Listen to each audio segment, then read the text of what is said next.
అందరికీ జై శ్రీరామ్, జై శ్రీ మహాకాల్. ఈ 144 సంవత్సరాలకి వచ్చే మహాకుంభమేళకి ఆదివారం రోజు నైట్ బయలుదేరినాం. మాది తెలంగాణ రామగుండం.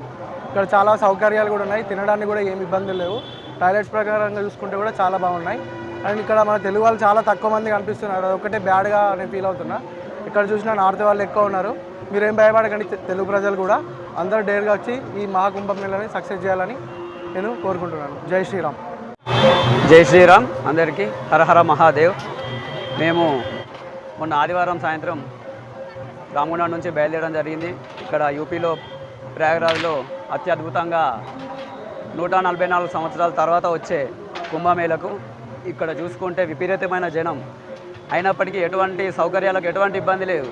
రియల్గా ఆ విషయంలో మాత్రం యూపీ సర్కార్కి కంగ్రాచులేషన్స్ చెప్పాలి. అసలు ఇక్కడికి తెలుగు వాళ్ళు చాలా తక్కువ మంది కనిపిస్తున్నారు. ఎటు చూసినా నార్త్ పీపుల్సే ఎక్కువ ఉన్నారు. తమిళనాడు, కేరళ అక్కడ అంత దూరం నుంచి వస్తున్నారు. ఇక్కడ లోకల్లో ఉండి మనం ఇక్కడికి రాకపోతే ఎందుకని చెప్పేసి మాకు కూడా ఫీలింగ్ కలిగే మేము కూడా బయలుదేరి రావడం జరిగింది. బయట కంట్రీస్ నుంచి కూడా చాలామంది ఫారినర్స్ ఉన్నారు.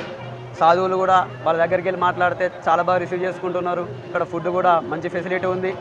తర్వాత టాయిలెట్స్ కూడా అసలు చాలా నీట్నెస్ అంటే సూపర్. ఇక ఎవర్ గ్రీన్ ఎక్స్పీరియన్స్. తప్పకుండా రండి తెలుగువారు, వచ్చి కుంభమేళను భారీ సక్సెస్ చేయాలని చెప్పి మనస్ఫూర్తిగా కోరుకుంటున్నాను. హర హర మహాదేవ్.